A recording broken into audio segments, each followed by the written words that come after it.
ಭಾರತಕ್ಕೆ ತೈಲ ಅಭಾವದ ಸಂಕಷ್ಟ ಎದುರಾಗುತ್ತಾ? ನರೇಂದ್ರ ಮೋದಿ ಅವರು ಯಾಕೆ ತೈಲ ಮಿತವಾಗಿ ಬಳಸಿ ಹಿತಮಿತವಾಗಿ ಬಳಸ್ಕೊಳ್ಳಿ, ಅದನ್ನ ತುಂಬಾ ಬಳಸಲಿಕ್ಕೆ ಹೋಗಬೇಡಿ, ಆಫೀಸ್ಗಳಿಗೆ ಹೋಗಬೇಡಿ, ವರ್ಕ್ ಫ್ರಮ್ ಹೋಮ್ ಶುರು ಮಾಡ್ಕೊಂಡ್ಬಿಡಿ, ನೀವು ಮನೆಯಲ್ಲೇ ಕೆಲಸ ಮಾಡಿ, ನೀವು ಯಾಕೆ ಹೇಳ್ತಾ ಹೋಗಿದ್ದಾರೆ? ತೀರಾ ಇತ್ತೀಚೆಗೆ ಪಾಕಿಸ್ತಾನದಲ್ಲಿ ಒಂದು ವಿಚಾರ ಬಂತು. ಶಹಬಾಜ್ ಶರೀಫ್ ಅವರು ಇದನ್ನೆಲ್ಲ ಹೇಳ್ತಾ ಇದ್ರು, ನೀವ್ಯಾರು ಜಾಸ್ತಿ ನಿಮ್ಮ ಸ್ವಂತ ಕಾರ್ ಬಳಸಬೇಡಿ, ಟೂ ವೀಲರ್ ಬಳಸಬೇಡಿ, ಪಬ್ಲಿಕ್ ಟ್ರಾನ್ಸ್ಪೋರ್ಟ್ ಬಳಸ್ಕೊಳ್ಳಿ, ವರ್ಕ್ ಫ್ರಮ್ ಹೋಮ್ ಬಳಸ್ಕೊಳ್ಳಿ, ಎಲ್ಲರೂ ಆಫೀಸ್ಗೆ ಹೋಗಬೇಡಿ, ತೈಲವನ್ನು ಕಡಿಮೆ ಬಳಸಿ. ಆ ನಂತರದಲ್ಲಿ ರಜೆ ಕೊಟ್ಟರು, ಶಾಲೆಗಳಿಗೆ ರಜೆ ಕೊಡೋಕ್ಕೆ ಶುರು ಮಾಡಿದ್ರು. ಅವಾಗ ನೋಡಿದಾಗ ಹೆನ್ರಿ ಪಾಕಿಸ್ತಾನದ ಕಥೆ, ಅಯ್ಯೋ ಬೇಡವಂತೆ ಅವ್ರ ಪರಿಸ್ಥಿತಿ, ಅಯ್ಯೋ ಬ್ರೆಡ್ ಅಷ್ಟಂತೆ, ಹಾಲು ಇಷ್ಟಂತೆ, ಮೊಟ್ಟೆ ಅಷ್ಟಂತೆ ಅಂತ ಆಯಿತು. ನರೇಂದ್ರ ಮೋದಿ ಅವರು ಇದನ್ನು ಮಾತಾಡಿದ್ರಲ್ಲ, ಅಯ್ಯೋ ನಮಗೂ ಇದೇ ಸ್ಥಿತಿನ ಅಂತ ಹೇಳಿ ಜನ ಇದೀಗ ಒದ್ದಾಡೋಕ್ಕೆ ಶುರು ಮಾಡ್ಕೊಳ್ತಾ ಇದ್ದಾರೆ. ಏನಾಯಿತು ನಮ್ಮ ದೇಶದ ಪರಿಸ್ಥಿತಿ ಅಂತ ಕೂಡ ಒಂದು ಗಂಭೀರವಾಗಿ ಯೋಚನೆ ಮಾಡುವಂತಹ ಪ್ರಶ್ನೆಗಳನ್ನು ನರೇಂದ್ರ ಮೋದಿ ಅವರು ರೈಸ್ ಮಾಡ್ತಾ ಇದ್ದಾರೆ. ಶಹಬಾಜ್ ಶರೀಫ್ ಹೇಳಿದಾಗ ಇದು ಒಂದು ರೀತಿಯಲ್ಲಿ ನಮ್ಮ ಶತ್ರು ದೇಶ, ಹಾಗೆ ಆಗಬೇಕು, ಅವರಿಗೆ ಆಗಿದ್ದು ಸರಿಯಾಯಿತು ಅಂತ ಒಂದು ಕಡೆ ಒಂದು ವಾದ ಜೋರಾಗಿ, ಅದ್ರ ಬಗ್ಗೆ ಸೋಷಿಯಲ್ ಮೀಡಿಯಾದಲ್ಲಿ ಅದನ್ನು ಒಂದು ರೀತಿಯಲ್ಲಿ ಎಂಜಾಯ್ ಮಾಡಿದವರು ಇದ್ದರು, ಅವ್ರಿಗೆ ಹಾಗೆ ಆಗಬೇಕು ಅಂದವರು ಇದ್ದರು, ತಕರಾರಿಲ್ಲ. ಈಗ ನಮ್ಮ ದೇಶದಲ್ಲಿ ಪರಿಸ್ಥಿತಿ ಬರ್ತಾ ಇದೆ ಎಂದಾಗ ಒಂದು ಭಯ ಆವರಿಸ್ಕೊಳ್ತಾ ಇದೆ.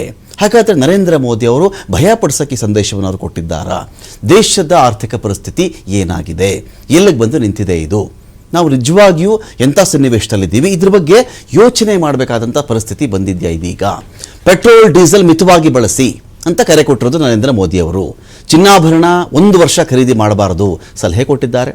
ಆದಷ್ಟು ಅದನ್ನು ಅವಾಯ್ಡ್ ಮಾಡಿಬಿಡಿ, ನೀವು 1 ವರ್ಷದವರೆಗೂ ಖರೀದಿ ಮಾಡೋದು ಬೇಡ.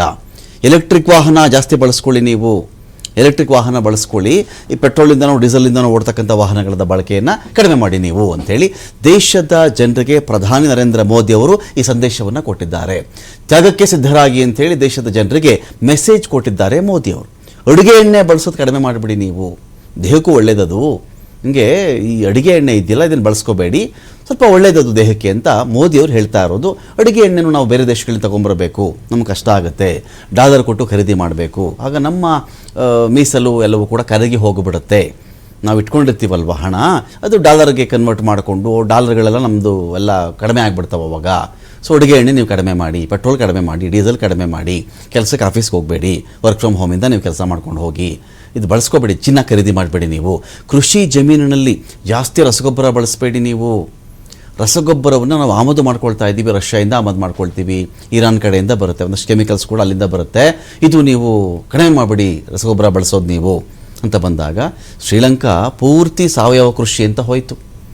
ಶ್ರೀಲಂಕಾ ಪೂರ್ತಿ ಸಾವಯವ ಕೃಷಿ ಅಂತ ಹೋಗಿ ಪೂರ್ತಿ ಒಂದು ರೀತಿಯಲ್ಲಿ ಆರ್ಥಿಕವಾಗಿ ಅಧೋಗತಿಗೆ ತಲುಪಿ ಒಂದು ದೊಡ್ಡ ಕ್ರಾಂತಿ ನಡೆದು ಪ್ರಧಾನಿ ಅಧ್ಯಕ್ಷರು ಅವರು ಇವ್ರು ಯಾರದು ಮುಖಾಮುಖಿ ನೋಡದೆ ಮನೆಗಳಿಗೆ ನುಗ್ಗಿ ಜನ ದಾಳಿ ಮಾಡಿಬಿಟ್ರು. ಇಲ್ಲಿ ಮೋದಿ ಅವರು ಹೇಳ್ತಾ ಇದ್ದಾರೆ, ರಸಗೊಬ್ಬರ ನೀವು ಬಳಸಕ್ಕೆ ಹೋಗಬೇಡಿ. ಇದ್ಯಾಕೆ ಅಂತ ಹೇಳಿದ್ರೆ ನಾವು ಅದನ್ನು ಆಮದು ಮಾಡ್ಕೊಳ್ಬೇಕು ಅಂತ. ಶ್ರೀಲಂಕಾ ಕಥೆ ಬೇರೆ, ನಮ್ಮ ಕಥೆ ಬೇರೆ. ಅದನ್ನು ಆಮದು ಮಾಡ್ಕೊಳ್ಬೇಕು ನಾವು. ಆಮದು ಮಾಡಿಕೊಂಡಾಗ ನಮಗೆ ಅದಕ್ಕೆ ಜಾಸ್ತಿ ಹಣ ಖರ್ಚಾಗುತ್ತೆ, ತುಂಬ ಜಾಸ್ತಿ ದುಡ್ಡು ಕೊಟ್ಟು ಕೊಂಡ್ಕೊಳ್ಬೇಕು ನಾವು ಅದನ್ನು ಅಂತ. ವಿದೇಶಿ ಪ್ರಯಾಣಕ್ಕೆ ಹೋಗಬೇಡಿ, ನೀವು ವಿದೇಶಿ ಉತ್ಪನ್ನ ಖರೀದಿ ನೀವು ಮಾಡಬೇಡಿ, ವಿದೇಶಿ ವಿನಿಮಯವನ್ನು ಕಡಿಮೆ ಮಾಡಬೇಕು ಅಂತ ಹೇಳಿ ಮನವಿ ಮಾಡಿಕೊಂಡಿದ್ದಾರೆ. ಕೋವಿಡ್ ಕಾಲದ ದಿನಗಳನ್ನು ನೆನಪಿಸ್ತಾ ಇದ್ದಾರೆ ನರೇಂದ್ರ ಮೋದಿ ಅವರು. ಜಾಗತಿಕ ತೈಲ ಬಿಕ್ಕಟ್ಟಿನ ಬಗ್ಗೆ ಪ್ರಧಾನಿ ಮೋದಿ ಕಳವಳ ವ್ಯಕ್ತಪಡಿಸಿದ್ದಾರೆ. ಹಾಗಾದರೆ ಮೋದಿ ಅಷ್ಟ ಸಂದೇಶಗಳು ಏನು? ಕೊರೋನಾ ಟೈಮ್ ರೀತಿ ವರ್ಕ್ ಫ್ರಮ್ ಹೋಮ್ ಮಾಡ್ಕೊಳ್ಳಿ.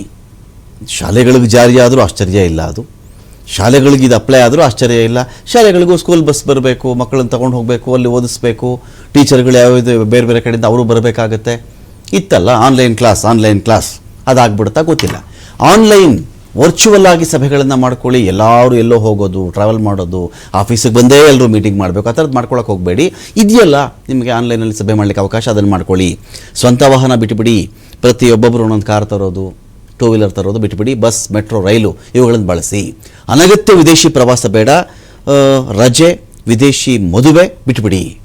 ದೇಶದಲ್ಲಿ ಹೋಗಿ ಮದುವೆ ಆಗೋದು, ಡೆಸ್ಟಿನೇಷನ್ ವೆಡ್ಡಿಂಗ್ಸ್ ಬಿಟ್ಬಿಡಿ, ನೀವು ಫಾರಿನ್ ಟೂರ್ ಬಿಟ್ಬಿಡಿ. ನೀವು ಅಲ್ಲಿ ಹೋದಾಗ ಅವ್ರಿಗೆ ಜಾಸ್ತಿ ಆಗುತ್ತೆ, ಅವ್ರ ಸಂಪಾದನೆ ಚೆನ್ನಾಗುತ್ತೆ, ನಮ್ಮ ದುಡ್ಡು ಹಾಳಾಗುತ್ತೆ ಅಲ್ಲಿ ಅಂತ. 1 ವರ್ಷ ಅನಗತ್ಯವಾಗಿ ಚಿನ್ನ ಖರೀದಿ ಮಾಡೋಕ್ಕೆ ಹೋಗಬೇಡಿ. ಗೊಬ್ಬರ ಬಳಕೆ 50% ಇಳಿಸ್ಬಿಡಿ. ನೀವು ಸಾವಯವ ಕೃಷಿ ಮಾಡಿ. ಕೃಷಿಗೆ ಡೀಸೆಲ್ ಬಿಟ್ಬಿಟ್ಟು ಸೌರಶಕ್ತಿಯನ್ನು ಪಂಪ್ಸೆಟ್ಟನ್ನು ಬಳಸ್ಕೊಳ್ಳಿ. ನೀವು ಡೀಸೆಲ್ ಪಂಪ್ಸೆಟ್ಗಳಿರ್ತಾವಲ್ವಾ, ಅದನ್ನು ಬಿಟ್ಬಿಡಿ. ನೀವು ಸೋಲಾರ್ ಬಳಸ್ಕೊಳ್ಳಿ, ಅಂಥ ಪಂಪ್ಸೆಟ್ಗಳನ್ನು ಬಳಸ್ಕೊಳ್ಳಿ ಅಂತೇಳಿ ಮೋದಿ ಸಲಹೆ ಕೊಟ್ಟಿದ್ದಾರೆ. ಕೋವಿಡ್ ಕಾಲದ ರೀತಿಯ ಮಿತವ್ಯಯ ದಕ್ಷತೆ ನಿಮ್ಮ ಗುರಿಯಾಗಿರಲಿ ಅಂತ ಹೇಳ್ತಾ ಇದ್ದಾರೆ. ಯಾಕಿದೆಲ್ಲವೂ ಕೂಡ ಭಾರತದ ಆರ್ಥಿಕ ಪರಿಸ್ಥಿತಿ ಹದಗೆಡ್ತಾ ಇದೆಯಾ? ತುಂಬ ಕಷ್ಟಕರ ಸನ್ನಿವೇಶಕ್ಕೆ ನಾವು ಜಾರ್ತಾ ಇದ್ದೀವ. ಇದೀಗ ಇದ್ರ ಬಗ್ಗೆ ಮಾತಾಡಲಿಕ್ಕೆ ಕೃಷ್ಣರಾಜು ಅವರ ನಮ್ಮೊಂದಿಗೆ ಸಂಪರ್ಕದಲ್ಲಿದ್ದಾರೆ, ಆರ್ಥಿಕ ತಜ್ಞರು. ಕೃಷ್ಣರಾಜು ಅವರ ನಮಸ್ಕಾರ. ನಮಸ್ಕಾರ ರಮಣ. ಸರ್, ನನ್ನ ಪಾಯಿಂಟ್ ಏನಂದರೆ, ಈಗ ಇಲ್ಲಿ ನಾವು ಪಾಕಿಸ್ತಾನಕ್ಕಾದಾಗ ಭಾರತೀಯರು ಸಹಜವಾಗಿ ನಮ್ಮ ವಿರೋಧಿ ರಾಷ್ಟ್ರ, ಶತ್ರು ರಾಷ್ಟ್ರ, ಶಹಬಾಜ್ ಶರೀಫ್ ಹಾಗೆ ಹೇಳ್ಬಿಟ್ರಂತೆ ಹೀಗೆ ಹೇಳ್ಬಿಟ್ರಂತೆ ಎಂಜಾಯ್ ಮಾಡಿದ್ದು ನಿಜ. ಸೋಷಿಯಲ್ ಮೀಡಿಯಾದಲ್ಲೂ ಎಂಜಾಯ್ ಮಾಡಿದ್ದು ನಿಜ. ಪಾಕಿಸ್ತಾನದಲ್ಲಿ ಬ್ರೆಡ್ಗಿಷ್ಟಂತೆ, ಹಾಲ್ಗಿಷ್ಟಂತೆ, ರಜಾನೇ ಕೊಟ್ಬಿಡ್ತಾ ಇದ್ದಾರಂತೆ, ಕೆಲಸಕ್ಕೆ ಹೋಗಬೇಡಿ, ಆಫೀಸ್ಗೆ ಹೋಗಬೇಡಿ ಅಂತ ಹೇಳ್ತಾರಂತೆ, ಸಾರ್ವಜನಿಕ ಸಂಪರ್ಕ ವ್ಯವಸ್ಥೆ ಬಳಸ್ಕೊಳ್ಳಿ ಅಂತೆಲ್ಲ ಹೇಳ್ತಾ ಇದ್ದಾರಂತೆ, ಸಾರಿಗೆ ವ್ಯವಸ್ಥೆ ಬಳಸಿ ಅಂತ ಹೇಳ್ತಿದ್ದಾರೆ ಅಂತ ಹೇಳಿ. ಬಟ್ ನರೇಂದ್ರ ಮೋದಿಯವರು ಈ ಥರ ಚಿನ್ನ ಖರೀದಿ ಮಾಡೋಕ್ಕೆ ಹೋಗಬೇಡಿ, ಪೆಟ್ರೋಲ್ ಡೀಸೆಲ್ ಮಿತವಾಗಿ ಬಳಸ್ಕೊಳ್ಳಿ, ನೀವು ಆಫೀಸ್ಗೆ ಹೋಗಬೇಡಿ, ಮೀಟಿಂಗ್ಗಳನ್ನು ನೀವು ಆನ್ಲೈನಲ್ಲಿ ಮಾಡ್ಕೊಳ್ಳಿ, ಈ ಥರದ ಹೇಳಿಕೆ ಬಂದಾಗ ಇದು ಭಾರತದ ಅರ್ಥವ್ಯವಸ್ಥೆಯ ರಿಫ್ಲೆಕ್ಷನ್ ಆಗಿ ನರೇಂದ್ರ ಮೋದಿಯವರು ಮಾತಾಡ್ತಾ ಇದ್ದಾರಾ? ಯುದ್ಧ ಅನ್ನೋದು ತತ್ಕ್ಷಣದ ಒಂದು ಕಾರಣವಾಗಿದೆಯಾ? ಯುದ್ಧಕ್ಕಿಂತ ಮುಂಚೆನೇ, ಯುದ್ಧ ಆದಮೇಲೆ ನಾವು 92 ರೂಪಿ ಡಾಲರ್ಗೆ ಅದು ನೋಡಿದ್ದು ನಾವು. ಅದಕ್ಕಿಂತ ಮುಂಚೆ 87, 86ವರೆಗೂ ಅದು ಬಂದುಬಿಟ್ಟಿತ್ತದು. ರೀಸನ್ಸ್ ಏನು ಸರ್ ಇದಕ್ಕೆ, ಈ ಥರದೊಂದು ಎಚ್ಚರಿಕೆ ಕೊಡ್ಲಿಕ್ಕೆ ಅವರು? ಒಂದು ಎಚ್ಚರಿಕೆ ಕೊಡ್ಲಿಕ್ಕೆ ಎರಡು ಕಾರಣಗಳಿರ್ಬೋದು. ಒಂದು, ಆಸ್ಟೆರಿಟಿ ಮೆಜರ್ಸ್ ನಾವು ಗವರ್ಮೆಂಟ್ ಆಫ್ ಇಂಡಿಯಾ ತಗೊಳ್ತಾ ಇದೆ. ಅದರಲ್ಲೂ ಪೆಟ್ರೋಲ್, ಡೀಸೆಲ್ ಮತ್ತೆ ಗ್ಯಾಸ್ ಪ್ರೈಸಸ್ ಹೆಚ್ಚು ಮಾಡ್ಲಿಕ್ಕೆ ಒಂದು ಕಾಂಪೆಲಿಂಗ್ ರೀಸನ್ಸ್ ಇವು ಅಂತ ಹೇಳಲಿಕ್ಕೆ ಹೊರಟಿದ್ದಾರೆ. ಒಂದನೇದು. ಎರಡನೇದು ಏನಂತಂದ್ರೆ, ಒಂದು ಆರ್ಥಿಕ ವ್ಯವಸ್ಥೆ ಏನಾಗಿದೆ ಇತ್ತೀಚೆಗೆ, ನಮ್ದು consumption based economy. Consumption based economy ಅಂತಂದ್ರೆ 60 to 70% ನಮ್ಮ ಎಕಾನಮಿ ಡ್ರೈವ್ ಆಗ್ತಿರೋದು ಅಥವಾ ಅಭಿವೃದ್ಧಿ ಆಗ್ತಿರೋದು ಕನ್ಸಂಪ್ಷನ್ ಇಂದ. ಸೊ ಈ ಕನ್ಸಂಪ್ಷನ್ ಇಂದಾನೇ ನಾವು GST ಜಾಸ್ತಿ ಕಲೆಕ್ಟ್ ಆಗ್ತಿರುವಂತದ್ದು. ಸೊ ಈ ಕನ್ಸಂಪ್ಷನ್ ಕಡಿಮೆ ಮಾಡಿದಾಗ ಒಂದು ಆರ್ಥಿಕ ಪ್ರಗತಿ ಅಥವಾ ಗ್ರೋತ್ ರೇಟ್ ಅಂತ ಏನ್ ಹೇಳ್ತೀವಿ, GDP ಗ್ರೋತ್ ರೇಟ್, ಅದು ಕಡಿಮೆ ಆಗ್ತಾ ಇದೆ. ಸೊ ಈ ಕಡಿಮೆ ಆಗ ಒಂದು ದೃಷ್ಟಿ ಕೋನದಿಂದಲೂ ಮಾತಾಡಿದಾಗ, ಸೊ ನಾವು ಈ ರೀತಿ ಆಸ್ಟೆರಿಟಿ ಮೆಜರ್ಸ್ ತಗೊಂಡದಕ್ಕೆ ಇದೆಲ್ಲ ಆಯ್ತು ಅಂತ ಹೇಳಲಿಕ್ಕೂ ಒಂದು ಕಾರಣ ಸಿಗುತ್ತೆ. ಸೊ ಹೀಗಾಗಿ ಹಲವಾರು ಹಿಡನ್ ಸ್ಟ್ರಾಟಜೀಸ್ ಇರ್ತದೆ ಈ ಒಂದು ಇದರಲ್ಲಿ. ಈಗ ನಾವು ಆಸ್ಟೆರಿಟಿ ಮೆಜರ್ಸ್ ನಾವು ಒಂದೊಂದಾಗಿ ನೋಡ್ತಾ ಹೋದ್ರೆ, ವರ್ಕ್ ಫ್ರಮ್ ಹೋಮ್ ಅಂತ ಒಂದು ನೋಡೋದಾದ್ರೆ, ವರ್ಕ್ ಫ್ರಮ್ ಹೋಮ್ ಎಲ್ಲರೂ ಮಾಡ್ಲಿಕ್ಕೆ ಆಗೋದಿಲ್ಲ. ಅಗ್ರಿಕಲ್ಚರ್ ನಲ್ಲಿರುವಂತವ್ರು, ಇಂಡಸ್ಟ್ರಿನಲ್ಲಿ ಇರುವಂತವ್ರು ಎಲ್ಲರೂ ವರ್ಕ್ ಫ್ರಮ್ ಹೋಮ್ ಮಾಡ್ಲಿಕ್ಕೆ ಆಗೋದಿಲ್ಲ. ಕೇವಲ ಒಂದು ಏನ್ ಸಾಫ್ಟ್ವೇರ್ ಇಂಡಸ್ಟ್ರೀಸ್ ನಲ್ಲಿ 1 or 2% ಅದು ಅವರು ವರ್ಕ್ ಫ್ರಮ್ ಹೋಮ್ ಮಾಡಬಹುದು. ಇದವರೆಲ್ಲ ವರ್ಕ್ ಫ್ರಮ್ ಹೋಮ್ ಮಾಡ್ಲಿಕ್ಕೆ ಆಗೋದಿಲ್ಲ. ಮತ್ತೆ ಶಾಲೆ ಕಾಲೇಜುಗಳಲ್ಲಿ ನೀವು ಕೋವಿಡ್ ಟೈಮ್ ಅಲ್ಲಿ ನೋಡಬಹುದು, ಎಫೆಕ್ಟಿವ್ ಆಗಿ ಕಲಿಯಕ್ ಆಗ್ಲಿಲ್ಲ. ಕಾಗ್ನಿಟಿವ್ ಅಂದ್ರೆ ಒಂದು ಅಂಡರ್ಸ್ಟ್ಯಾಂಡಿಂಗ್, ಮಕ್ಕಳಿಗೆ ಒಂದು ಅರ್ಥ ಆಗೋದು ಕಡಿಮೆ ಆಯ್ತು, ಅವರ ಕಲಿಕೆ ಪ್ರಮಾಣ ಕಡಿಮೆ ಆಯ್ತು. ಮೊಬಿಲಿಟಿ ಇಲ್ದಿದಾಗ ಅಥವಾ ಆಕ್ಟಿವಿಟಿ ಇಲ್ದಿದಾಗ ಅವರು ಕೂಡ ತೊಂದರೆ ಆಗುತ್ತೆ. ಸೊ ಅದೇ ರೀತಿ ಎಲೆಕ್ಟ್ರಿಕ್ ವೆಹಿಕಲ್ಸ್ ನ ಯೂಸ್ ಮಾಡಿ ಅಂತ ನೋಡಿದಾಗ, ಎಲೆಕ್ಟ್ರಿಕ್ ವೆಹಿಕಲ್ಸ್ ಎಲ್ರಿಗೂ ಲಭ್ಯತೆ ಇಲ್ಲ ಅನ್ನೋದ್ರ ಜೊತೆಗೆ ಅದು ಕಾಸ್ಟ್ ಆಫ್ ಎಲೆಕ್ಟ್ರಿಕ್ ವೆಹಿಕಲ್ಸ್ ಜಾಸ್ತಿ ಇದೆ. ಎಲ್ಲರೂ ಅಫೋರ್ಡಬಲ್ ಆಗಿ ಬಳಸಲಿಕ್ಕೆ ಆಗೋದಿಲ್ಲ. ಎಲ್ಲರೂ ಚಾರ್ಜಿಂಗ್ ಸ್ಟೇಷನ್ಸ್ ಕೂಡ ಗಣನೀಯ ಪ್ರಮಾಣದಲ್ಲಿ ಇಲ್ಲ. ಚಾರ್ಜಿಂಗ್ ಸ್ಟೇಷನ್ಸ್ ಕೂಡ ಇಲ್ಲ. ಹೌದು, ಇನ್ಫ್ರಾಸ್ಟ್ರಕ್ಚರ್ ಇಲ್ಲ ನಮ್ಮಲ್ಲಿ, ಆ ಒಂದು ಮಟ್ಟದಲ್ಲಿ ಇಲ್ಲ. ಸೊ ಹೀಗಾಗಿ ಅದನ್ನ ಎಲೆಕ್ಟ್ರಿಕ್ ವೆಹಿಕಲ್ಸ್ ನ ಮಾಡೋದಕ್ಕೆ ಆಗೋದಿಲ್ಲ. ಮತ್ತೆ ಡೀಸೆಲ್ ನ ಬಿಟ್ಟು, ಪಂಪ್ ಸೆಟ್ ಗಳನ್ನ ಬಿಟ್ಟು ನೀವು ರಿನ್ಯೂವಬಲ್ ಎನರ್ಜಿನ ಬಳಸಿ ಅನ್ನೋದಕ್ಕೆ ಅಲ್ಲಿ ಗ್ರಿಡ್ಗಳೇ ಇಲ್ಲ. ಸರಿಯಾಗಿ ಗ್ರಿಡ್ಗಳಲ್ಲಿ ಆ ಒಂದು ರಿನ್ಯೂವಬಲ್ ಎನರ್ಜಿನ ಸ್ಟೋರ್ ಮಾಡಿ. ಸರ್, ಸ್ಟ್ರೈಟ್ ಅವೇ ಒಂದು ಪ್ರಶ್ನೆ ಕೇಳ್ತೀನಿ ಕೃಷ್ಣರಾಜ್ ಸರ್. ಸ್ಟ್ರೈಟ್ ಅವೇ ಒಂದು ಕ್ವಶನ್ ಇರುತ್ತೆ. ಈಗ ಪ್ರತಿಪಕ್ಷಗಳು ಯಾವಾಗಲೂ ಏನು ಆರೋಪ ಮಾಡ್ತವೆ ಅಂತ ಹೇಳಿದ್ರೆ, ಇವರು 210 ಲಕ್ಷ ಕೋಟಿ ಸಾಲ ಮಾಡಿಬಿಟ್ಟಿದ್ದಾರೆ, 206 ಲಕ್ಷ ಕೋಟಿ ಸಾಲ ಮಾಡಿದ್ದಾರೆ, 220 ಲಕ್ಷ ಕೋಟಿ ಸಾಲ ಮಾಡಿಬಿಟ್ಟಿದ್ದಾರೆ, ಯುದ್ಧ ಇವ್ರು ನೆಪ ಮಾಡ್ಕೊಂಡಿದ್ದಾರೆ ಅಷ್ಟೇ. ಸರಿ, ನಾವು ಅದನ್ನು ರೂಲಿಂಗ್ ಪಾರ್ಟಿಗೆ ನಾನೇ ಪ್ರಶ್ನೆ ಕೇಳಿದಾಗ ಅವ್ರು ಹೇಳ್ತಾರೆ, ನಾವೆಲ್ಲ ದೇಶ ಸಂಪತ್ತು ವೃದ್ಧಿ ಮಾಡ್ತಾ ಇದ್ದೀವಿ, ನಾವು ಭವಿಷ್ಯ ನೋಡ್ತಾ ಇದ್ದೀವಿ, 2047, 48ಗೆ ನಾವು ಭಾರತ ವಿಶ್ವಗುರು ಆಗಿಬಿಡುತ್ತೆ, ವಿಕಸಿತ ಭಾರತ ಆಗುತ್ತೆ, ಸೊ ಹಾಗಾಗಿ ಅದಕ್ಕೆ ಇನ್ವೆಸ್ಟ್ ಮಾಡಿದ್ದೀವಿ, ಅದಕ್ಕೆ ಇವ್ರು ಈ ಥರ ಮಾಡ್ತಾರೆ ಅಂತ ಹೇಳಿ. ಈ ಕಡೆ ಸಾಲಕ್ಕೆ ಸಾಲ ಆಯಿತು, ರುಪಿ ಡಾಲರ್ ಎದುರುಗಡೆ ಬಿದ್ದೋಗಿರೋದು ಅದು ಬಿದ್ದು ಹೋಗ್ತಾ ಇದೆ. ಈ ಕಡೆ ಉದ್ಯೋಗ ಸಿಗ್ತಿಲ್ಲ ಅಂತ ಜನ ಒಂದು ಕಡೆ ಮಾತಾಡ್ತಾರೆ. ಇದನ್ನು ಬರೀ ಈ ಆಪೋಸಿಷನ್ ಪಾರ್ಟಿಯವರು ಮೋದಿ ಮೇಲೆ ದ್ವೇಷಕ್ಕೂ ಎನ್ ಡಿ ಎ ಮೇಲೆ ದ್ವೇಷಕ್ಕೆ ಮಾತಾಡ್ತಾ ಇದ್ದಾರಾ? ನಿಜವಾಗಿಯೂ ನಮ್ಮ ದೇಶದ ಆರ್ಥಿಕ ಪರಿಸ್ಥಿತಿ ನಿಜವಾಗ್ಲೂ ಚೆನ್ನಾಗಿ, ಇದೆಲ್ಲ ಆಗಿದ್ದಿದ್ರೆ, ಸಾಲಕ್ಕೆ ಸಾಲ ಆಗಿದೆ, ಬೆಲೆ ಏರಿಕೆ ಆಗಿದೆ, ಪೆಟ್ರೋಲ್ ಗ್ಯಾರೇನು 25 ರೂಪಾಯಿ ಕೊಟ್ಟು ಲೀಟರ್ ತೊಗೋತಾ ಇಲ್ಲ, ಈಗಲೂ ಅದು 100 ರೂಪಾಯಿ ಆಜುಬಾಜಲ್ಲಿ ತೊಗೋತಾ ಇದ್ದೀವಿ, ಡೀಸೆಲ್ಲು ಹೆಚ್ಚು ಕಡಿಮೆ 90 ರೂಪಾಯಿ ಆಸುಪಾಸಲ್ಲಿ ನಾವು ತೊಗೋತಾ ಇದ್ದೀವಿ. ಹಾಗಾದರೆ ಏನಾಗ್ತಾ ಇದೆ ಅಂತ ನಮ್ಗೆ ಪಿಕ್ಚರ್ ಬೇಕಲ್ಲ ಸರ್, ಇಂಡಿಯನ್ಸ್ಗೆ ಒಂದು ಶ್ವೇತಪತ್ರ ಬೇಕಲ್ಲ ಭಾರತದ ಜನಗಳಿಗೆ. ಹೌದು, ಖಂಡಿತವಾಗಿ ಒಂದು ಆರ್ಥಿಕ ಚಿತ್ರಣವನ್ನ ನೀಡಬೇಕಾಗುತ್ತೆ ಈ ಒಂದು ಸಂದರ್ಭದಲ್ಲಿ. ಈಗ ಡೀಸೆಲ್ ಮತ್ತೆ ಪೆಟ್ರೋಲಿಯಂ ಪ್ರಾಡಕ್ಟ್ಸ್ ಗಳನ್ನ ಮೇಲೆ ಪ್ರೈಸ್ ಜಾಸ್ತಿ ಮಾಡ್ಬೇಕಾದ್ರೂ ಎಷ್ಟು ಲಾಸ್ ಆಗಿದೆ ಅಥವಾ ಎಷ್ಟು ಪ್ರಾಫಿಟ್ ಆಯ್ತು ಹಿಂದೆ ಅವು ಕೂಡ ಬೇಕಾಗುತ್ತೆ. ಸೊ ಹೀಗಾಗಿ ಇದು ಒಂದು ಸರ್ಕಾರ ಅಂತಂದ್ರೆ ಜನರಿಂದ ಆರಿಸಲ್ಪಟ್ಟ ಸರ್ಕಾರ, ಅದು ಜನರಿಗೋಸ್ಕರ ಅಕೌಂಟಬಿಲಿಟಿಯನ್ನ ತೋರ್ಪಡಿಕೆ ಮಾಡ್ಬೇಕಾಗುತ್ತೆ. ಆ ತೋರ್ಪಡಿಕೆ ಅಂತಂದ್ರೆ ಹೇಳ್ಬೇಕಾಗುತ್ತೆ. ಅಕೌಂಟಬಿಲಿಟಿ, ಟ್ರಾನ್ಸ್ಪರೆನ್ಸಿ ಅಂತ ಏನ್ ಹೇಳ್ತೀವಿ ಅದನ್ನ ಕಾಪಾಡ್ಕೋಬೇಕಾಗುತ್ತೆ. ಅದಕ್ಕೆ ನಾವು ಕ್ವಶನ್ ಮಾಡ್ಲಿಕ್ಕೆ ನಾವು ಜನರು ಕಾನ್ಸ್ಟಿಟ್ಯೂಷನ್ ಅಲ್ಲಿ ಎಂಪವರ್ ಆಗಿದ್ದೀವಿ ನಾವು. ಸೊ ಹೀಗಾಗಿ ಭಾರತ ಸರ್ಕಾರದ ಒಂದು ಆರ್ಥಿಕ ಯೋಜನೆಗಳು ಯಾವ ರೀತಿ ಇದೆ ಅಂತ ನಾವು ನೋಡೋದಾದ್ರೆ, ನೀವು ಸಾಕಷ್ಟು ನೋಡಿರ್ಬೋದು. ಬೇರೆ ರಾಷ್ಟ್ರಗಳಲ್ಲಿ ಈಗ ಚೈನಾ ಇರಬಹುದು, ಏಷ್ಯನ್ ಟೈಗರ್ಸ್ ಇರಬಹುದು, ಇವರೆಲ್ಲ ತಮ್ಮಲ್ಲಿದ್ದಂತ ಸಂಪನ್ಮೂಲ, ಏನ್ ಸಂಪನ್ಮೂಲ, ಜನಸಂಖ್ಯಾ ಸಂಪನ್ಮೂಲ, ಈ ಜನಸಂಖ್ಯೆಯನ್ನ ಹೇಗೆ ಅವರು ಡೆಮೋಗ್ರಫಿಕ್ ಡಿವಿಡೆಂಡ್ ಆಗಿ ಕನ್ವರ್ಟ್ ಮಾಡಿದ್ರು ಅಂತಂದ್ರೆ, ಅವ್ರನ್ನೆಲ್ಲ ಟ್ರೈನ್ ಅಪ್ ಮಾಡಿದ್ರು. ಅವ್ರನ್ನೆಲ್ಲ ಅಗ್ರಿಕಲ್ಚರ್ಲಿ ಡಿಪೆಂಡ್ ಆಗಿದ್ದವ್ರನ್ನೆಲ್ಲ ಚೈನಾದಲ್ಲಿ ಇಂಡಸ್ಟ್ರಿಗೆ ಮತ್ತೆ ಸರ್ವಿಸ್ ಸೆಕ್ಟರ್ ತಗೊಂಡ್ ಬಂದು, ಈಗ ಅಗ್ರಿಕಲ್ಚರ್ ಸೆಕ್ಟರ್ ಮೇಲೆ ಡಿಪೆಂಡ್ ಆಗಿರೋರ ಸಂಖ್ಯೆ ಚೈನಾದಲ್ಲಿ 5.5% ಅಷ್ಟೇ. ಭಾರತದಲ್ಲಿ ಇವತ್ತು ಕೂಡ 50% 55% ಅಗ್ರಿಕಲ್ಚರ್ ಮತ್ತೆ ರೂರಲ್ ಏರಿಯಾದಲ್ಲಿ ಇರುವಂತದ್ದು. ಸೊ ಇಲ್ಲಿ ನಾವು ಗಮನಿಸಬೇಕಾಗಿದ್ದು, ಒಂದ್ ಕಡೆ ನಾವು ಡೆಮೋಗ್ರಫಿಕ್ ಡಿವಿಡೆಂಡ್ ಅಂತ 3 ರಿಸೋರ್ಸಸ್ಗಳು ಅಥವಾ ಕ್ಯಾಪಿಟಲ್ಗಳು ಕಾರಣ ಆಗುತ್ತೆ ಆರ್ಥಿಕ ಅಭಿವೃದ್ಧಿಗೆ. ಒಂದು ಹ್ಯೂಮನ್ ರಿಸೋರ್ಸಸ್, ಇನ್ನೊಂದು ನ್ಯಾಚುರಲ್ ರಿಸೋರ್ಸಸ್, ಇನ್ನೊಂದು ಮ್ಯಾನ್ ಮೇಡ್ ರಿಸೋರ್ಸಸ್. ಈಗೇನು ರೋಡ್ ಮತ್ತೆ ಒಂದು ಏರ್ಪೋರ್ಟ್ಸ್ ಇವೆಲ್ಲ ಕನ್ಸ್ಟ್ರಕ್ಷನ್ ಮಾಡ್ತಾ ಇದೀವಿ, ಅಥವಾ ಆಫೀಸ್ ಇರ್ಬೋದು, ಮನೆಗಳಿರ್ಬೋದು, ಇವೆಲ್ಲ ಮ್ಯಾನ್ ಮೇಡ್ ರಿಸೋರ್ಸಸ್. ಆದ್ರೆ ಈ ಮ್ಯಾನ್ ಮೇಡ್ ರಿಸೋರ್ಸಸ್ ಮತ್ತೆ ನ್ಯಾಚುರಲ್ ರಿಸೋರ್ಸಸ್ ಗಳನ್ನ ಉಪಯೋಗಿಸ್ಕೋಬೇಕು ಸರಿಯಾಗಿ ಅಥವಾ ಬಳಸ್ಕೋಬೇಕು ಅಂತಂದ್ರೆ ಹ್ಯೂಮನ್ ರಿಸೋರ್ಸಸ್ ಬಹಳ ಇಂಪಾರ್ಟೆಂಟ್. ಹ್ಯೂಮನ್ ರಿಸೋರ್ಸಸ್ ಅಂದ್ರೆ ಏನು ಇಲ್ಲ, ಎಜುಕೇಶನ್, ಎಂಪ್ಲಾಯ್ಮೆಂಟ್, ಸ್ಕಿಲ್ ಡೆವಲಪ್ಮೆಂಟ್ ಮತ್ತೆ ಹೆಲ್ತ್, ಇವುಗಳ ಕಡೆ ಜಾಸ್ತಿ ಗಮನ ಹರಿಸಿಲ್ಲ. ಇಲ್ಲಿ ನಾವು ಇವ್ರನ್ನ ಆರ್ಥಿಕವಾಗಿ ಸರಿಯಾಗಿ ಬಳಸ್ಕೊಂಡಾಗ ಒಂದು ದೇಶ ಆರ್ಥಿಕವಾಗಿ ಅಭಿವೃದ್ಧಿ ಆಗುವಂತದ್ದು. ಆದ್ರೆ ಇಲ್ಲಿ ಜಾಬ್ಲೆಸ್ ಗ್ರೋತ್ ಆಗ್ತಿರುವಂತದನ್ನ ನೋಡಬಹುದು. ಇನ್ಫ್ಲೇಷನ್ ಜಾಸ್ತಿಯಾಗಿ ಬಡತನಕ್ಕೆ ನೂಕಲ್ಪಟ್ಟವರು ಜಾಸ್ತಿ ಆಗ್ತಾ ಇದ್ದಾರೆ. ಮತ್ತೆ ಆರ್ಥಿಕ ಸಂಪತ್ತು ಸರಿಯಾಗಿ ಎಲ್ರಿಗೂ ಸಮಾನವಾಗಿ ಹಂಚಿಕೆ ಆಗ್ತಾ ಇಲ್ಲ. ಹೀಗಾಗಿ ಒಂದ್ ಕಡೆ ಬಡವರಾಗಿದ್ದಾರೆ, ಶ್ರೀಮಂತರಾಗಿದ್ದಾರೆ. ಅವರು ಅಭಿವೃದ್ಧಿಯ ಒಂದು ದಾರಿಯಲ್ಲಿ ಅವ್ರು ಬರೋಕ್ ಆಗ್ತಾ ಇಲ್ಲ. ಅಂದ್ರೆ ಅಭಿವೃದ್ಧಿಗೆ ಅವ್ರನ್ನ ಬಳಸ್ಕೊಳಕ್ಕೆ ಆಗ್ತಾ ಇಲ್ಲ. ಸೊ ಈ ಒಂದು ಕಾರಣದಿಂದಾಗಿ ನಮ್ಮ ಆರ್ಥಿಕವಾಗಿ ನಾವು ಸದೃಢಲಾಗ್ಲಿಕ್ಕೆ ಎಲ್ಲಾ before war it self, Krishnaraju sir, before war it self, ಅದು ಉಕ್ರೇನ್ ವಾರ ಆದ್ರೂ ಆಗ್ಲಿ ಅಥವಾ ಇರಾನ್ ವಾರ ಆದ್ರೂ ಆಗ್ಲಿ, ಅದಕ್ಕಿಂತ ಮುಂಚೆಯಿಂದ ಕೂಡ ಆರ್ಥಿಕ ಪರಿಸ್ಥಿತಿ ಅಷ್ಟು ಚೆನ್ನಾಗಿಲ್ಲ ಅಂತಾನೆ ವರದಿ ಬರ್ತಾ ಇದೆ. ಉಕ್ರೇನ್ ವಾರ ಆಯ್ತು, ರಸಗೊಬ್ಬರಕ್ಕೆ ಸಮಸ್ಯೆ ಆಗುತ್ತೆ, ಸೂರ್ಯಕಾಂತಿ ಎಣ್ಣೆಗೆ ಸಮಸ್ಯೆ ಆಗ್ಬಿಡುತ್ತೆ, ಆಮದು ಮಾಡ್ಕೋಬೇಕಾಗತ್ತೆ ನಾವು ಅದನ್ನ, ಆ ಮಾತು ಹೇಳ್ತಾ ಇದ್ರು. ಸರಿ, ರಸಗೊಬ್ಬರದಲ್ಲಿ ನಮ್ದು ಸ್ವಾವಲಂಬಿ ಆಗೋದು ಯಾವಾಗ, ಭಾರತ ನಮ್ದು ಮೊನೋಪಲಿ ಬೆಳೆಸ್ಕೊಳ್ಳೋದು ಯಾವಾಗ? ಈ ಪ್ರಶ್ನೆ ನಾವು ಕೇಳಬಾರ್ದಾ? ಅಥವಾ ವಿರೋಧ ಪಕ್ಷಗಳು ಕೇಳ್ತಿರೋದು ಪೂರ್ತಿ ರಾಜಕೀಯ ವೈಷಮ್ಯದಿಂದ ಕೇಳ್ತಾ ಇದ್ದಾರೆ ಅವರು. ಡಾಲರ್ ಎದುರುಗಡೆ ರೂಪಾಯಿ ಒಮ್ಮೆಯೂ ಬಲಿಷ್ಠವಾಗ್ಲಿಲ್ವಲ್ಲ, ಒಮ್ಮೆಯೂ ಬಲಿಷ್ಠವಾಗಿ, ಸಾಲಕ್ಕೆ ಸಾಲ, ರುಪಿ ಬೀಳ್ತಾ ಇದೆ. ಇದ್ರ ಮಧ್ಯೆ ನಾವು ಎಕಾನಮಿಯಲ್ಲಿ, ಆರ್ಥಿಕತೆಯಲ್ಲಿ 4ನೇ ಸ್ಥಾನಕ್ಕೆ ಹೋಗಿದ್ದೀವಿ. ಇದರಲ್ಲಿ ಯಾವುದು ನಿಜ ಸರ್? ಎಕಾನಮಿಯಲ್ಲಿ 4ನೇ ಸ್ಥಾನಕ್ಕೆ ನಾವು ಹೋಗ್ತಿರೋದು ನಿಜಾನಾ? ಡಾಲರ್ ಎದುರುಗಡೆ ನಾವು ಬೀಳ್ತಿರೋದು ನಿಜಾನಾ? ಸಾಲ ನಮ್ಗೆ ಜಾಸ್ತಿ ಆಗಿರೋದು ನಿಜಾನಾ? ಈಗ ನೀವು ವಿದೇಶಕ್ಕೆ ಹೋಗಬೇಡಿ, ಪ್ರವಾಸಕ್ಕೆ ಹೋಗಬೇಡಿ, ಚಿನ್ನ ಖರೀದಿ ಮಾಡಬೇಡಿ. ಅಲ್ಲಿ ತಮಿಳ್ನಾಡಲ್ಲಿ ನೋಡಿದ್ರೆ 8 ಗ್ರಾಮ್ ಚಿನ್ನ ಕೊಡ್ತೀನಿ ಅಂತ ವಿಜಯ್ ಹೇಳೋದು, ನೂತನ ಮುಖ್ಯಮಂತ್ರಿ ಮದುವೆ ಆಗೋರಿಗೆ. ಇಲ್ಲಿ ಚಿನ್ನ ಖರೀದಿ ಮಾಡಬೇಡಿ, ನಮ್ಮದು ಇರ್ತಕ್ಕಂಥ ನಮ್ಮ ಮೀಸಲು ಕರಗ್ಬಿಡುತ್ತೆ, ಅದರಲ್ಲಿ ಡಾಲರ್ನ ಖರೀದಿ ಮಾಡೋಕ್ಕೆ ಶುರು ಮಾಡ್ತಾರೆ. ಎಲ್ಲರೂ ಚಿನ್ನಕ್ಕೆ ಮುಗಿ ಬಿದ್ದುಬಿಟ್ಟಾಗ ಡಾಲರ್ಗೆ ಮತ್ತೆ ವ್ಯಾಲ್ಯೂ ಜಾಸ್ತಿ ಆಗಿಬಿಡುತ್ತೆ. ಈ ಥಿಯರಿಗಳಿದೆಯಲ್ಲ ಸರ್, ಹಾಗಾದರೆ ನಾವು ಎಲ್ಲಿ ವೇರ್ ಆರ್ ವಿ ಅನ್ನೋದೊಂದು ಕ್ವಶನ್ ಇಲ್ವಾ ಸರ್ ಇಲ್ಲಿ? ನಾನು ಇತ್ತೀಚೆಗೆ S Mahendra Dev chief economic advisor to ಇವರು ಪ್ರೈಮ್ ಮಿನಿಸ್ಟರ್ ಒಂದು ಪೋಸ್ಟ್ ಹಾಕಿದ್ರು ಲಿಂಕ್ಡ್ಇನ್ ಅಲ್ಲಿ.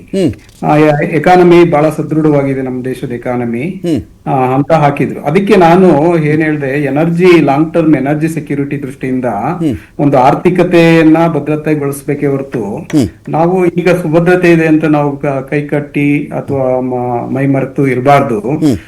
ಆಲ್ಟರ್ನೇಟಿವ್ ಸೋರ್ಸಸ್ ಆಫ್ ಎನರ್ಜಿ ಮತ್ತೆ ಎನರ್ಜಿ ಸೆಕ್ಯೂರಿಟಿ ದೃಷ್ಟಿಯಿಂದ ಏನ್ ಕ್ರಮ ಆಗಿದೆ ಭಾರತ ಸರ್ಕಾರದಲ್ಲಿ ಅದನ್ನ ಹೇಳ್ಬೇಕಾಗುತ್ತೆ ನಾವು ಅಂತ ನಾನು ಲಿಂಕ್ಡ್ಇನ್ ಅಲ್ಲಿ ನಾನು ಬರ್ದಿದ್ದೀನಿ. ಸೊ ಹೀಗಾಗಿ ಭಾರತ ಏನೇನು ನಾವು ಇಂಪೋರ್ಟ್ ಮೇಲೆ ಡಿಪೆಂಡೆಂಟ್ ಆಗಿದ್ದೀವಿ ಅದನ್ನ ಈ ಭಾರತ ಸರ್ಕಾರ ಕಡಿಮೆ ಮಾಡಬಹುದಾಗಿತ್ತು. ಯಾಕಂದ್ರೆ ಮೇಕ್ ಇನ್ ಇಂಡಿಯಾ ಪ್ರೋಗ್ರಾಮ್ ಅಥವಾ ಇನ್ನೊಂದು ನಾವು ಏನಾಯ್ತು, ಈ ಪ್ರೋಗ್ರಾಮ್ಸ್ ಎಲ್ಲ ಏನಾಯ್ತು ಅಂತ ಪ್ರಶ್ನೆ ಇಲ್ವಾ ಸರ್? ಇಲ್ಲಿ ಈ ಪ್ರೋಗ್ರಾಮ್ಗಳೆಲ್ಲ ಏನಾಯ್ತು? ನಮ್ಮ ಆರ್ಥಿಕತೆ ಸದೃಢ ಮಾಡಬೇಕಾಗಿತ್ತು, ರುಪಿ ಸದೃಢ ಆಗ್ಬೇಕಾಗಿತ್ತು, ನಾವು ನಿಜವಾಗಿಯೂ ನಾವು ಬಲಿಷ್ಠ ಆಗ್ಬೇಕಾಗಿತ್ತು. ಎಂಥದೇ ಪರಿಸ್ಥಿತಿ ಬಂದಾಗಲೂ ಕೂಡ ನಾವು ಗಟ್ಟಿಯಾಗಿದ್ದೀವಿ, ಆ ಮೆಸೇಜ್ ಬರಬೇಕಾಗಿತ್ತಲ್ಲ ಸರ್. ಈ ವಿನಂತಿಗಳು ಈ ತರ ಮಾಡಬೇಡಿ, ಈಗ ರಸಗೊಬ್ಬರ 50% ಕಡಿಮೆ ಮಾಡಬೇಡಿ ಅಂತ ಹೇಳಿದ್ದಾರೆ. ರಸಗೊಬ್ಬರಕ್ಕೆ ಭಾರತದ ಕೃಷಿ ನೆಲೆಗಳು ಒಕ್ಕಿಕೊಂಡು 20-30 ವರ್ಷಗಳು ದಾಟ್ಬಿಟ್ಟಿದೆ ಸರ್. ಗ್ರೀನ್ ರೆವಲ್ಯೂಷನ್ ಆದ್ಮೇಲೆ 20-30 ವರ್ಷ ದಾಟ್ಬಿಟ್ಟಿದೆ. ಈಗ ನಾನು 1 kg ರಸಗೊಬ್ಬರ ಹಾಕೋ ಜಾಗದಲ್ಲಿ ಅರ್ಧ kg ಹಾಕ್ತೀನಿ, 1/4 kg ಹಾಕ್ತೀನಿ ಅಂದ್ರೆ ರೈತನ ಗತಿ ಏನಾಗಬೇಕು? ಈಗಲೇ ಅವ್ನಿಗೆ ಮಾರುಕಟ್ಟೆ ಇಲ್ಲ, ಎಲ್ಲಿ ಹೋಗ್ಬೇಕಾ ರೈತ ಅಂತ. ಚಿನ್ನ ಖರೀದಿ ಮಾಡಬೇಡಿ ಅಂದರೆ ಈ ಬಡವರಿಗೆ ಏನೋ ಒಂದು ಚಿನ್ನ ಇದ್ದರೆ, ನನ್ನ ಮಗಳಿಗೆ ಇನ್ನೊಂದು 10 ವರ್ಷ ಮದುವೆ ಆದಮೇಲೆ ಅವಾಗ ಚಿನ್ನ ಜಾಸ್ತಿ ಆಗಿಬಿಡುತ್ತೆ, ಕೊಂಡ್ಕೊಳ್ಳೋಕ್ಕಾಗಲ್ಲ, ಒಂದು ಸರ ಮಾಡಿಸ್ತಾರೆ, ಓಲೆ ಮಾಡಿಸ್ತಾರೆ, ಜುಮ್ಕಿ ಮಾಡಿಸ್ತಾರೆ. ಇದು ಆಗದೆ ಇದ್ದಾಗ ಹೇಗೆ? ಯಾವ ಥರ ಇದು ಅಂತ ಕತೆ? ಇಲ್ಲಿ ಭಾರತದ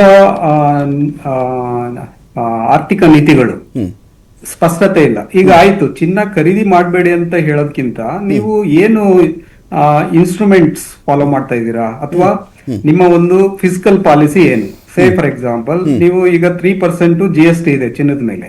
ನೀವು ಚಿನ್ನ ಖರೀದಿ ಮಾಡಬೇಡಿ ಅನ್ನೋಂತ ಇನ್ಸ್ಟ್ರಕ್ಷನ್ ಕೊಡೋದಕ್ಕಿಂತ ನೀವು GST ಜಾಸ್ತಿ ಮಾಡಿ, 10% ಮಾಡಿ. ಯಾಕೆ ಮಾಡೋದಿಲ್ಲ?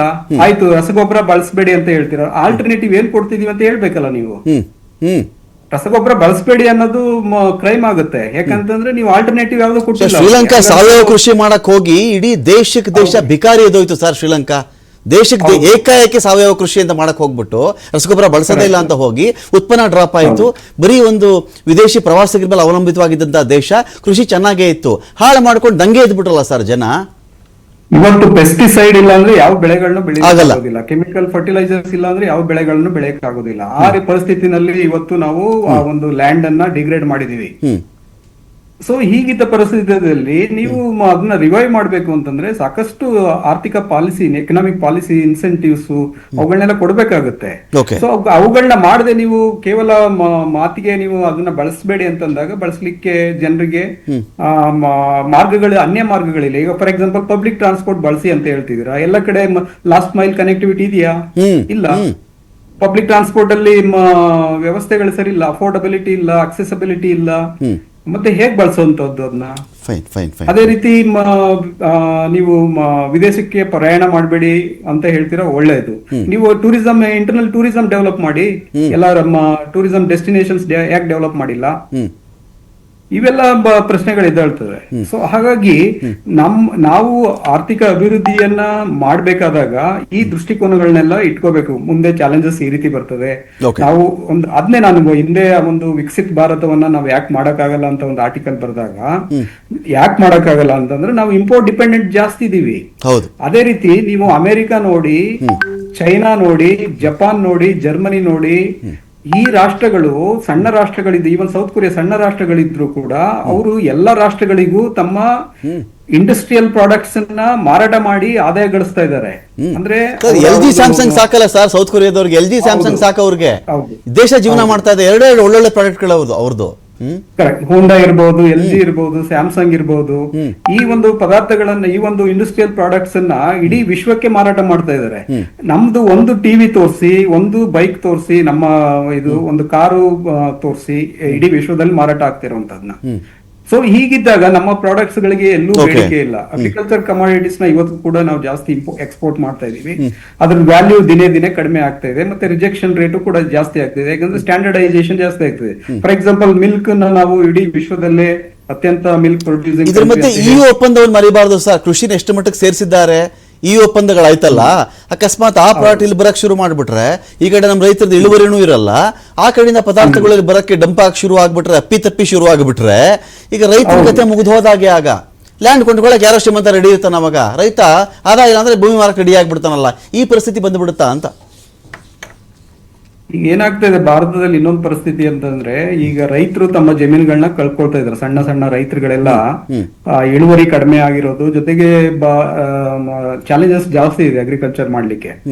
ಸೊ ಈಗ ಏನ್ ಮಾಡ್ತಾ ಇದ್ರೆ, ಅವ್ರು ದೊಡ್ಡ ದೊಡ್ಡ ಜಮೀನ್ದಾರರಿಗೆ ಅಥವಾ ಕಾರ್ಪೊರೇಟರ್ಗಳಿಗೆ ಜಮೀನುಗಳನ್ನ ಬಿಟ್ಕೊಡ್ತಾ ಇದ್ದಾರೆ. ಈಗ ಬೆಂಗಳೂರಿನ ಸುತ್ತಮುತ್ತ ನೀವು ನೋಡ್ತಿರ್ಬೋದು ಯಾವ ರೀತಿ ರಿಯಲ್ ಎಸ್ಟೇಟ್ ಗ್ರೋತ್ ಆಗ್ತಿದೆ ಅಂತ.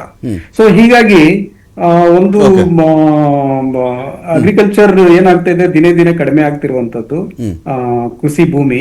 ಜೊತೆಗೆ ಕೈಗಾರಿಕೆ ಮತ್ತು ವಸತಿ ಗೆ ಈ ಒಂದು ಭೂಮಿಯ ಬಳಕೆ ಜಾಸ್ತಿ ಆಗ್ತಿರೋದನ್ನ ಗಮನಿಸಬಹುದು. ಸೊ ಇವೆಲ್ಲ ಆರ್ಥಿಕವಾಗಿ ಮಾರ್ಕೆಟ್ ಡ್ರಿವನ್ ವ್ಯವಸ್ಥೆ ಇದ್ರೂ ಕೂಡ ಒಂದು ಸರ್ಕಾರಕ್ಕೆ ಯಾವ ರೀತಿ ಅಭಿವೃದ್ಧಿ ಮಾಡಬೇಕು, ಯಾವ ರೀತಿ ಅಭಿವೃದ್ಧಿ ಮಾಡಿದ್ರೆ ನಮ್ಮ ದೇಶವನ್ನ ನಾವು ಇನ್ನೂ ಗಟ್ಟಿಗೊಳಿಸಬಹುದು ಅಥವಾ ಸುಭದ್ರಗೊಳಿಸಬಹುದು ಅನ್ನೋದು ಒಂದು ವಿಷನ್ ಇಲ್ಲದೆ ಇರುವಂತದನ್ನ ನಾವು ಗಮನಿಸಬಹುದು ಇಲ್ಲಿ. Fine, thank you Krishnaraju sir, ಸಾಕಷ್ಟು ವಿಷಯಗಳ ಬಗ್ಗೆ ಮಾತಾಡಿದೆ. Thank you so much.